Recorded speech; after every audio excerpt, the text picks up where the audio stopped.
Welcome to the 76 Capital Leadership Series. My name is Wayne Kimmel, and I'm your host and managing partner of 76 Capital, the sports tech venture capital fund. On this show, I interview top sports entrepreneurs, athletes, and executives who are truly shaping the future of the sports business industry. I want to give a quick shout out to Ty back at the station, pushing all the right buttons, and of course, Vince, who does his magic once we do the show. Keep making it happen, guys. You can follow me on Twitter at Wayne Kimmel, and definitely follow 76 Capital and everything that we do across the internet, and obviously this show as well. Be a subscriber on YouTube, subscribe to the podcast on any of the podcast networks you like. And listen, of course, if you're an entrepreneur and you're building a company in the sports industry, we're trying to do the next thing, whether that's in sports tech, sports betting, esports, the media industry. Please reach out to us, and we would love to see if there are ways that we can help each other. Now let's get to it. We've got a great guest today. His name is Jeff Jonas, and he is the president and chief business officer of our 76 Capital portfolio company, Quintar. Jeff was formerly a top executive at Intel Sports. Quintar is an augmented reality company that is truly revolutionizing the way fans engage with sports. Jeff, welcome to our 76 Capital Leadership Series. Thanks, Wayne. Appreciate you having me. Really excited to have you on the show. Really been waiting to have you on the show. You know, we had Jay on, who is the CEO of Quintar. He's been your partner for a long time. I'd love to hear how you and Jay met and how many years you've been working together. Yeah, so it's been, wow. I think we first met maybe like 10 years ago. We've been working together, I would say 7 years, somewhere along those lines. But we met when he was doing his rounds back when his company was called 3D for You, and I was at Sport Vision. And he was telling everybody the future of VR and stereoscopic video. And I was one of the people that was listening to him at the time. So I've known him for a while. We worked together closely for about 7 years. Well, it's great to be an investor in your company with Jay and you and my partner Chad, who sits on your board. And it's really been awesome. And Shiva, and it's so awesome to get to know all of you guys. And I think one of the things that I'd love to do is share with our audience today, Jeff, what is Quintar and what are you guys trying to accomplish with the business? Sure. So it's a pretty simple concept. Jay and I had done a few other things I'm sure we'll get into later in the sports the ecosystem. And we were looking around trying to figure out what we want to do next. And it's interesting that there's a lot of talk about AR currently, but no one's doing anything compelling. So we did our research and started talking to a few folks. And though a lot of people are talking about AR hardware, there wasn't a lot of people talking about AR content. And that's what Jay and I decided to kind of focus in on. So Quintar is a AR platform that creates quality content in an AR environment. So when you say AR, augmented reality, right? How would some people, who today may not have, the augmented reality, they may not have the Facebook glasses yet, that are the new Ray-Ban glasses. Maybe a little deeper as to what really is AR. Yeah, so AR is the ability to layer content in the real world. And it's not going to start with glasses, though that is definitely where it's going. It's going to start with a phone. So if you can imagine using your camera viewer on your phone, being able to look in the real world and layer content anywhere you want. So for instance, if you're on a golf course and you're at the Ryder Cup, which I was at this weekend, it was phenomenal, just 45 minutes north here in Milwaukee, you would have been able to see, all right, who's on the first tee? And there'd be actually a pointer telling you who's on the first tee. And then you could actually follow their shots all the way to the fairway, and you'd know all the information about their shots. So it's the ability to see additional information, but instead of in a virtual environment like VR was, you can actually see it in the real world, which is actually pretty cool and pretty powerful if you think about it. Well, in many ways, Jeff, it sounds like you're almost bringing the unbelievable experience that you have today when you watch, sports on TV, when you're sitting on your couch. You're sort of bringing that to the real world. Yeah, it's weird how history, I don't know if it repeats itself, but reincarnates itself. Because I was in charge of business development for a company called Sport Vision for 17 years. And that is the company that invented the 1st and 10 line for football K-Zone and pitch effects for Major League Baseball. Pretty much everything you see on television that is called broadcast enhancements was invented at one time by SportVision. And so AR is actually the personalization of basically what SportVision was doing for broadcast. So now, theoretically, you can do the same thing that broadcasters are doing, but you get to control it through your own devices, which is pretty cool. Well, it certainly is, and we're really excited to have you on the show, Jeff. And I'd love to, talk about that a little bit more. I mean, maybe talk about some of your background and where you grew up. Were you always someone into sports and technology? Is something that was your thing? Yeah, no. So I grew up in Milwaukee. So that was many, many moons ago. And when I went to school, when I went to college, I went to Carleton College for my undergrad. At the time, I was going to go into sports medicine. In high school, I was an athlete. I was a quarterback and a basketball player and getting recruited for Division I. And I tore my ACL my senior year. And back then, if you tore your ACL, it was pretty much a death sentence. So I decided when I was a freshman at Carleton, I was going to make the world better and fix athletes. But I didn't really take biology in high school. So my first biology class at Carleton was called Bio 101, or Bio for the Humanist. So it was Introduction to Biology for the people that didn't take it. And I was a straight A student in high school. So I got my first test back, and I got a 60 on it. And my brother was a senior when I was a freshman. I called him and I said, hey, what do I do about this? I've never had this experience before. He said, I'll just drop it. You can get another class later. So I dropped it. A week later, I saw another basketball player that was in that class. And he said, how come you haven't been in class? And I said, I didn't do really well on the first test. He goes, well, what'd you get? I said, well, I got a 60. He goes, that's an A-. I had never known a curve before in my life, so I didn't know. So I went from being a sports med undergrad to a poli-sci undergrad. And that kind of, my minor then was psychology. My dad's a psychologist. And eventually I decided to put psychology and sports together and follow sports psychology. So I actually have a PhD that I got at the University of Kansas. And I use that every day is what I tell people, but I don't use it as a practitioner. I use it as a business person. Interesting. So, I mean, from there, what was next? So while I was at Kansas, I helped a startup called Coach's Edge. And the concept behind Coach's Edge was that we were going to put the X's and O's that coaches normally put on a chalkboard into a computer software program. So you could teach timing and spacing, which actually seems like pretty important to teach plays for basketball, for football, for soccer. And we stumbled upon media. So one of the people that was helping us was Matt Doherty, who was an assistant coach at the time at Kansas. And he looked at it and he said, I think you guys might have something that's interesting for TV. So he introduced us to Billy Packer, and literally the next week we were on air for CBS breaking down plays for Billy Packer. I was the guy doing it in the truck, which was pretty nerving because broadcast technology is something, the whole world it's just a different animal. And if you've never been in it and all of a sudden you're thrown in it, it's definitely a very nerve-inducing animal. Well, I mean, working with Billy Packer in a truck for CBS college basketball games, I mean, it's one of the things that I know that you and Jay and the rest of the team at Quintar are very comfortable with the whole, TV production world. But, as you said, it's unnerving. What is it like being in one of those trucks, and what really happens when you say, let's step back, right? You're at the, this past weekend at the Ryder Cup, right? The big trucks are there. You got all the crews from the networks there. What goes on inside of those trucks? Planned chaos, I guess is the right way to say it, right? There's a script that needs to be followed. And if it's not followed, that's when the chaos happens. If it's followed, it actually goes, it's incredible what they do behind the scenes. The organization, the time that's put into it to produce a show is amazing. And I wish everybody could actually see it. But when sports and production just doesn't always go exactly to form, and that's when it becomes kind of chaotic. But it's incredible the team work that goes into producing a show like that.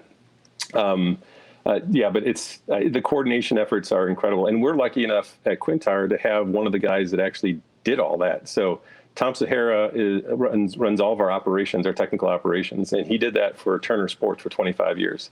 So he's a guy that actually ran the broadcast compound for huge events, including like the Ryder Cup. I believe Turner had it at one point. So we are incredibly fortunate to have an expert like that on our staff. Well, when that is amazing. And so when you're out there, like at a Ryder Cup, and there's cameras everywhere. There's the broadcast booth, and there's multiple correspondents around the whole course, and then there's the truck, and in the truck, there are people that are looking at all the different feeds from all the different cameras, and how do they end up? How does the director? Is the director in the truck, or is the director? Yeah. Okay. Well, first of all, it's trucks, plural. But yes, the director and the producer are in the main truck, and they are the ones that are orchestrating the whole thing. And they have incredible amounts of input that are coming from various sources, and they need to navigate through all that, which is an incredible skill. It's a multi-purpose, whatever you want to call it, skill that I don't personally have. I wouldn't be able to do that job, that's for sure. Well, Jay, I'm sorry, Jeff. One of the things that I really wanted to touch on was within your background when you mentioned earlier with Sport Vision and the first and 10 line and the K zone. When you were there, how did that all come about? Was it someone's idea, and then you're like, let's try to figure out if we can know how to go, let's try to do this, or how did it all play out? It's interesting because the Sport Vision actually started as an offshoot of Fox. So Rupert Murdoch at Fox wanted to get into sports. The only thing he could get was NHL at the time, and so he wanted to make a splash, and that's where the glowing puck came into play. So there was a small group of folks, engineers at Fox, that created the glowing puck. We actually have one of those guys on staff as well, Tim Heidman, that was part of that crew, which is incredible. But so he wanted to, he wanted to make sure that people knew that it was going to be different at Fox, and he accomplished that. If you went north of the U.S. border, people hated the glowing puck. And if you went south, the people, were kind of indifferent about it. In fact, there was a commercial that ran in Canada for Molson Golden, and it started by, Molson Golden, best beer, whatever. And then you see a guy that's going into the NHL commissioner's office, and he goes, "I got a great idea." And then they run the Molson Golden ad. And then at the end of the ad, you see the guy getting kicked out of the office with a trail behind him. So it kind of tells you, but his point was, people are talking about it, and that's what he wanted to accomplish, and he did. So after the glowing puck, that same group went back to Rupert and said, "Hey, we want to start a company that does basically broadcast enhancements. We want to do more of this." And he basically said, "I think that's a great idea. It shouldn't be Fox. It should be its own entity, and I'll help fund it." So that's when Sport Vision was founded. The first enhancement that Sport Vision did was the first and 10 line, and that was a collaboration of a lot of things, a lot of people, different people's ideas. In fact, John Madden was instrumental in it. There was a meeting that happened, and this is before I was with Sport Vision, but there was a meeting that happened where they went in and they were pitching the line of scrimmage, that they could put the virtual line of scrimmage in. And Madden said, "Well, that's stupid, but if you can tell me where the first and 10 line is, I think you got something." So that's kind of how it works, And then once you had that, then people started thinking differently, right? This was basically in the same way AR is a new medium, and people have to think through the creative content that's going to go into it. At the time, it was brand new for television. No one was doing broadcast enhancements before that. So once people saw the first and 10 line, they're like, "Oh wait, what's the first and 10 line for baseball? What's the first and 10 line for NASCAR? What's the first and 10 line for PGA Tour?" So it kind of just started that way. And in fact, the pitch effects and K zone was the first thing that we did outside of football, and it came with a combination of a lot of folks. And Jed Drake was one of them from ESPN at the time. I believe he does some consulting for one of your portfolio companies. But it was a combination of him and Espen, and then Sport Vision coming up with ideas that just seemed to work. And back then, there was nobody to tell you that it was a bad idea or a good idea because no one had done it. So it was kind of fun. It was a very motivating time, I would say. Oh, well, absolutely. Well, and Jed is a great guy, and Jed Drake's on the board of C360 with me, and their CEO is your old buddy Howard Wright. HW. Well, we got to give him a shout out. He'll be so excited when he's a loyal listener and viewer of our show, and I think that so from your experience at Sport Vision, what came next for you within your career? And quite frankly, real quickly before we even get to that, what was your specific role, at the company? Yeah, so I was in charge of business development, but at a company like that, it's more than just business development. I'm a former athlete, And so I also had insight into, what are things that we should potentially be looking at? What stories should we be telling? So, the idea of pitch effects, how do you take K-Zone, which we were doing for ESPN, and then apply it as a data play for the entire major leagues? That was something that I was heavily involved with. So it was that, and then you actually have to figure out, all right, what's the business model behind it, and how do you get the deals done? So it was kind of a combination, which is fun. Like I tell people a lot of times, I am not a salesperson. I am not even close to a salesperson, but I think I'm pretty creative, and I think I can come up with ideas that make sense. And if you can come up with something that's relatively simple to understand, that people understand the benefits on both sides, that's when deals get done. And I think that's what I've been good at, kind of simplifying things that are kind of complex. Yeah, well, we're really excited to have you on our 76 Capital Leadership Series. We have Jonas, the President and Chief Business Officer of Quintar, our 76 Capital portfolio company, doing incredible things in the AR space. And Jeff, you after Sport Vision, I believe you ended up at Intel. How did that happen, and what were you doing there? Yeah, so in my 17th year at Sport Vision, I think I was redoing our third Uber deal with Fox. I started looking around. I was like, we should do more. We've got unbelievable access. The leagues and networks at the time were really looking at Sport Vision to bring them new things. And I was looking around and trying to see what's next. And this was like 6 or 7 years ago. And VR was something that a lot of people were talking about. But no one was doing anything creative or good or anything. So I was trying to figure out why not. So I did some research, and I found out there was really only 2 companies that were doing what's called stereoscopic video, so video with depth. And VR is incredible because you can see depth. But if you have just like regular 360 video in a VR headset, it kind of loses something, right? So the 2 companies were NextVR, which I think a lot of your viewers will know, and then Jay's company, which at the time was called 3D4U up in Pullman, Washington. So I tried to cut a deal between Sport Vision and Jay's company. Ultimately, Sport Vision decided that VR is not something they wanted to get into. And I just decided, that was time for me to do something different. So I actually joined Jay's company. I forced him to change the name from 3D4U to something else. So we renamed it as Voke. And that's when I left Sport Vision. And then it took a while before, not very long actually, before Intel acquired Voke. And so you and Jay then, went over to Intel together, and yep. And what was your role at that point? And yeah. So it's a very similar role to what I had at Sport Vision. It was business development, but I think at Intel as well, it was where Sport Vision was bringing like new concepts of broadcast. We call it augmented reality now. It was broadcast enhancements. What Intel was trying to do is bring new concepts and platforms in content to virtual reality and immersive content. And so in the same way, we were trying to kind of create a new industry. So you had to be creative, and you had to be able to have relationships with people and explain to them why immersive was important to them. And we were able to do that. Once we got acquired by Intel, we ended up cutting deals with Major League Baseball, with the NBA, with the NFL, with PGA Tour, NCAA with Turner, some fashion shows, an award show with A&E. So the idea of providing a platform that enabled this immersive content was right, and people wanted to do that. So that's kind of my role there was I would say very similar to what I was doing at Sport Vision. And then, while you were there, you and Jay, decided to create Quintar. And how did that come about? Yeah, so after we had been at Intel for a while, we knew it was time to do something different, and we started looking around the ecosystem. And it was eerie when we started looking around how similar AR is today to where VR was about 6 or 7 years ago. In that a lot of people are talking about it. It seems like it's got a lot of promise, but if you look around, no one's doing anything in AR that has any utility. It's like cha-cha stuff, right? I can put my arm around an avatar of Aaron Rodgers and take a picture of it and put it on my social media page. No one cares about that, right? So we knew that there was something interesting there. And then the other thing that was going on is, everybody was talking about releasing in 22 or 23 AR glasses.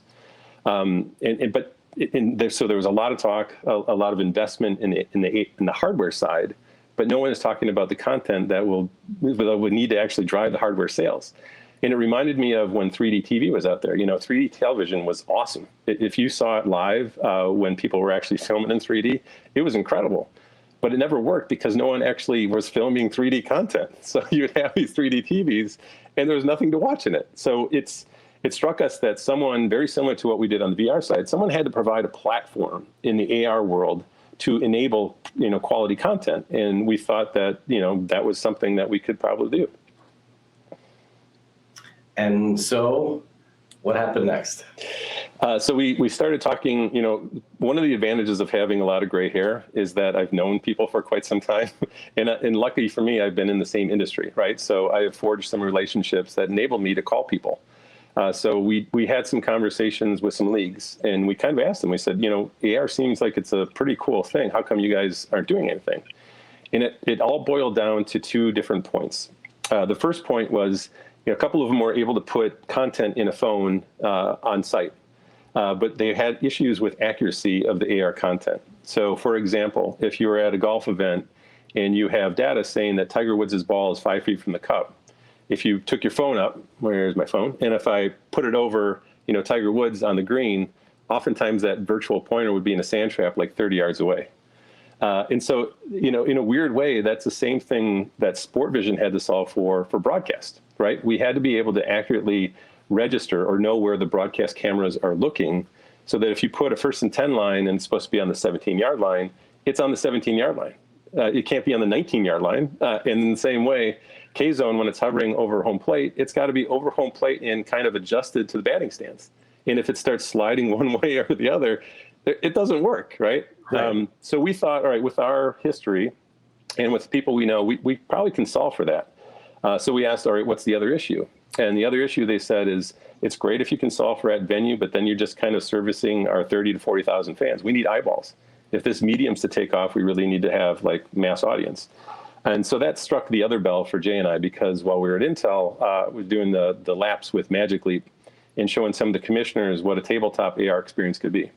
And I saw firsthand, commissioners get really excited about AR because it didn't sabotage the linear signal. So the golden goose, obviously, as everybody knows, is broadcast television. It's where they make all their money with the rights. And VR actually, if that ever took off, that had some issues for them because you can't watch TV and have a VR headset on. But with AR, you actually are watching TV and consuming the second screen experience with AR at the same time. So it actually enhances the linear signal. So we knew some things from what we were showing of what we thought we could do. So those two things became the pillars of Quintar. The ability to do what we call long-range accurate registration and the ability to do stereoscopic video to the home in AR are the two pillars of what Quintar is all about. Well, Jeff, I mean, on that point, so who on your team was able to actually make this really happen? I mean, you're the chief business officer, so who's actually making this tech work? You don't think I'm an engineer? No, so we have a really strong team. We have engineers that have been with Jay for quite some time, and we have engineers that actually work with me at Sport Vision for quite some time. So it's a nice blend of people that understand, registration issues and people that understand stereoscopic streaming issues. So we've got a team of, I think, 10 engineers now that are incredible. And it's refreshing to be in a startup because you see how people bust their butts to get things done. And they're all working towards this common goal. It's kind of like being on the sports team, actually. So it's really fun to be a part of, and they're really talented. Well, and over the last several weeks, your team's been out on the road. Can you share with the viewers where you've been? Sure. So the first thing we actually did as a company, is actually before we were even officially a company, is we were talking to the PGA Tour, and they got pretty excited about what we were potentially going to do because PGA Tour had been trying to do similar things for a while. And we knew that. And so the first thing we did was a POC, a proof of concept with the PGA Tour at the Players. This was last season. To see, all right, can we actually accurately, register phones, and can we place virtual effects in an AR environment well on the 17th hole, the iconic island hole. And that test went really well. So both sides, we were pretty happy with how it worked, and the tour was pretty happy with how it worked. And so we actually cut a commercial deal with the PGA Tour for the final 3 FedEx playoff events, just for at venue. We didn't do the streaming to the home yet. So we were on the road doing testing leading up to the FedEx playoff events. I think some of the guys were on the road for 7 straight weeks, which is incredible.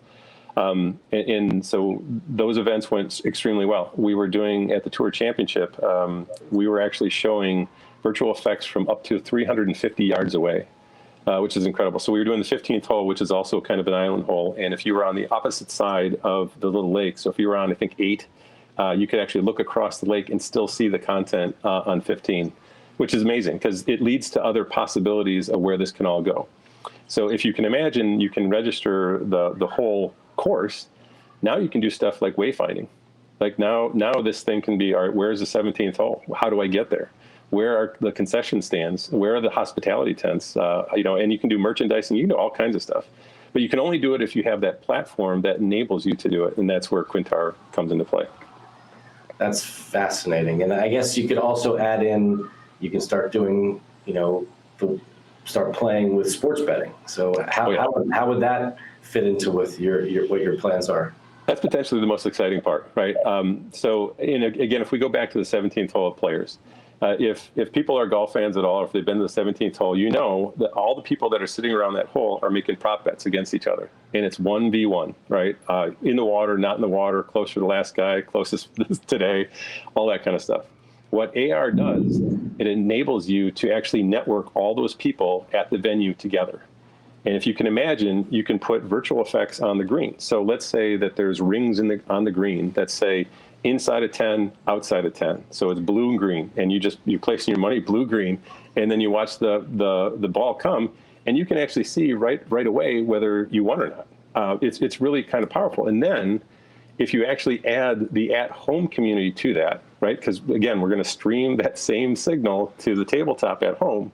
Now you have not only the people at the venue, but you have people at home that are able to do the same thing in AR with betting. And it's interesting because as we start talking to more and more of the betting guys, they want to be more organic to the content, right? So what they don't want, at least what we're hearing, what they don't want is they don't want you to place your bet on your phone, put the phone down, watch the game, at the end of the game to see what did I win, right? They want you to interact with the game the whole time. And so the idea of not only prop bets, but in-game bets using AR is really, really powerful if you think about it. Well, we think about it a lot, Jeff. And, I know you do. And we're really excited about this, about the opportunities moving forward. And, are you able to share some of the other, or maybe even just talk about, what you see is next for Quintar? Yeah. The thing I would say that's incredibly encouraging to us is that not only is the tour excited, but we're talking to most of the major leagues. And most of the major leagues see the potential of what AR can do for them as a league, not just for live content, but for things like wayfinding and all that other stuff, and definitely for sports betting. So that's encouraging. I think the other thing that's encouraging is the other partners in the sports ecosystem that have to play in the sandbox. So that's everybody from the mobile carriers to the cloud providers to the people that eventually are going to make AR glasses. And it's really cool that inside, a couple months, really, that's how well Quintar is. We're talking to all those people, and we're getting well received by all those people. So our biggest issue is trying to figure out what do we do first, to be honest with you, because startups, we're not Intel anymore. We have limited resources, so we have to be really strategic and surgical with what we do and when we do it. Well, Jeff, it's been really awesome having you on the show. And as we start to wind down, I have a couple of questions and things I wanted to ask you. And certainly one of them was, you're an 8-time Emmy winner. Can you share with me and the audience, some of the things that you got Emmys for? Yeah, so there's a category for the sports Emmys called the George Wenzel. So it's basically a tech award for sports media. And I was fortunate enough to be part of Sport Vision when it was a burgeoning thing, right? So you can imagine a company that's coming up with things like first and 10 lines, like K-Zone, like the ability to track NASCAR cars in real time. I think TourCast for the PGA Tour we won an Emmy for. So I was able to kind of get a lot of them pretty quickly at Sport Vision, which it's fun. It's a lot of fun. And we actually were nominated for one at Voke before we were part of Intel. Because we streamed the NCAA Final Four in VR, and so we were nominated for that as well. We didn't win that one, but eventually we're going to win one. We feel pretty good that Quintar is going to be worthy of Emmy Award in the near future. Well, I hope that does happen, and that'd be so amazing. One of the things that look, my partner Chad wants an Emmy so badly, so you got 8, man. That's incredible. Yeah. Look, I mean, one of the things that we certainly do on our 76 Capital Leadership Series, and it is a leadership series. It is something that you are truly, one of the leaders in the sports industry. Have really done it from the business development side of the world, the technology side of the world. If you were giving advice to a young person that wants to get into the sports industry, what kind of advice do you give to young people today? Yeah, that's a great question. So I was extremely fortunate when I was young, when I was just starting off actually when I was part of Coach's Edge before Sport Vision even happened, to befriend a guy named Ray Harmon. And Ray worked at CBS Sports at the time, and Coach's Edge, the Billy Packer combination, the connection happened there. And when I went to Sport Vision, he took me under the wing. And he took me to all the producers from all the networks and just introduced me. And so we started talking. And I found out from him the value of relationships, especially in the sports ecosystem. It is a very small community. Everybody knows everybody. So if you get in, you're in a good spot. But once you get in, it's also about trust. And trust comes in a couple of forms. The first form is you have to deliver, right? Sports happens in real time, and it happens when it's supposed to happen. And if you're not there and you're not delivering, you don't get many tries, right? But the other part is communication, is making sure that people understand this is what I intend to deliver. And this is how I'm going to deliver it, so everybody's on the same page with that. So, and obviously that creates trust, and it just kind of builds on itself. But if I was going to give any advice, it would be authentic to yourself and cultivate really powerful relationships, because that's really why I'm where I am today. Well, that's tremendous advice, and really at the same time, I just wish you and Jay and the whole team, so much luck at Quintar. We're certainly here at 76 Capital behind you, are excited about being more involved in the company over time, and just seeing how we can help and make it happen for you. Because I think what you're describing about this kind of how now the next thing in sports is AR, and it really can help and enhance all of our sports viewing moving forward. Yeah, and I want to make sure I shout out to you guys too. You guys have been incredible. We were very fortunate to have 76 Capital as a partner. You guys have been way more than just money, and that's it goes back to the relationship thing that I talked about before. When we did our research and started asking people about you guys, the thing that came back over and over again was you guys were great people, and that's really important to us too. So we're very happy to be part of the family. Well, again, thank you so much for joining our show, and it's been awesome having you as a guest. And make sure you keep an eye on all the things that Quintar is doing out there, because there's some special things coming down the pike. I mean, certainly what you described with what you've done so far with the PGA. Keep an eye out for all the other leagues, because Jeff's making that all happen. So remember, if you're an entrepreneur, you're an athlete, you're a student, you're a business person, you want to work in the sports betting industry, the esports industry, the sports technology industry, reach out to 76 Capital. And also, you should probably check out what's going on with Jeff and Jay and the team at Quintar, because as they continue to grow, they're going to be looking for some amazing people. Look, again, I just really appreciated you taking the time, Jeff, to coming on our show, and wish you the best of luck. Thanks, Wayne. I appreciate it. Absolutely. Once again, I'm Wayne Kimmel. Thanks for tuning into this edition of our 76 Capital Leadership Series. And you just have to go out there and make it happen. Listen to Jeff, develop relationships, push things forward, and try to do the next thing. That's what it's all about if you really want to do something and make a huge difference in the sports industry. Have a great day, everybody.